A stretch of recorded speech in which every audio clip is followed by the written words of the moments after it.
What is it about the express highway, you know? It's like all bets are off. Speed limit goes up, your blood pressure does too. But it's a good thing, right? A little adrenaline never hurt anyone. Except maybe that guy who tried to race me in his minivan. I'm kidding. Mostly. But seriously, there's this sense of freedom, like the world is a buffet and you just pulled up with an empty plate. Metaphorically speaking, of course. Don't eat and drive, folks. So, the car. Can we talk about the car for a second? This isn't just some hunk of metal, people. This is my baby, my partner in crime, my escape pod from the mundane, leather seats, sunroof open. That new car smell, you know what I'm talking about. It's intoxicating. And don't even get me started on the sound system. We're talking concert hall quality right here in my driver's seat. And the scenery? Forget about it. Billboards flying by, each one a story waiting to be told. Fields of green, then suddenly, bam! City skyline. It's like America is putting on a show just for you. You ever notice how everything looks different from behind the wheel? Like you're watching a movie, but you're the star. And the best part? No commercials. Unless you count those billboards. Okay, gotta be real for a second. Rush hour on the expressway? It's not pretty.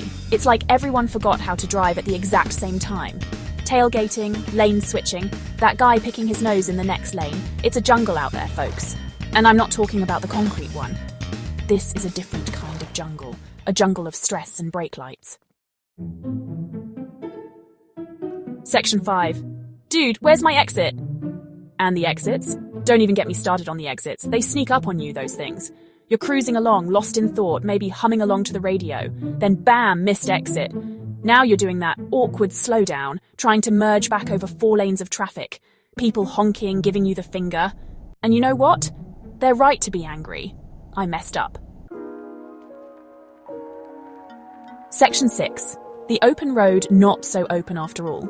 Here's another thing about expressways. They promise you freedom, right?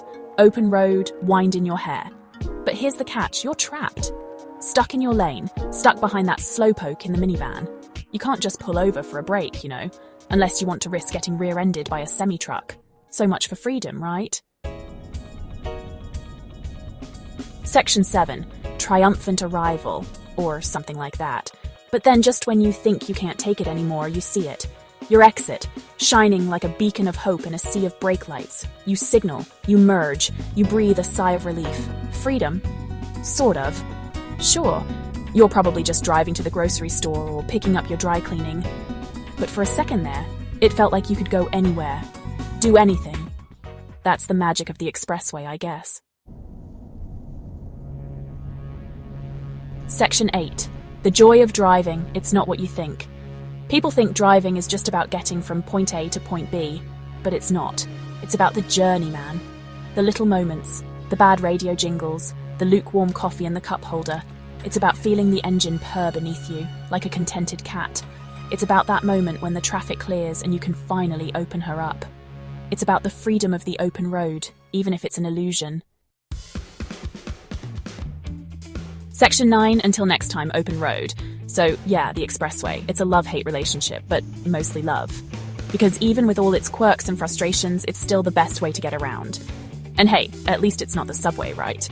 Now that's a story for another time. Until next time, open road. You stay wild, you hear?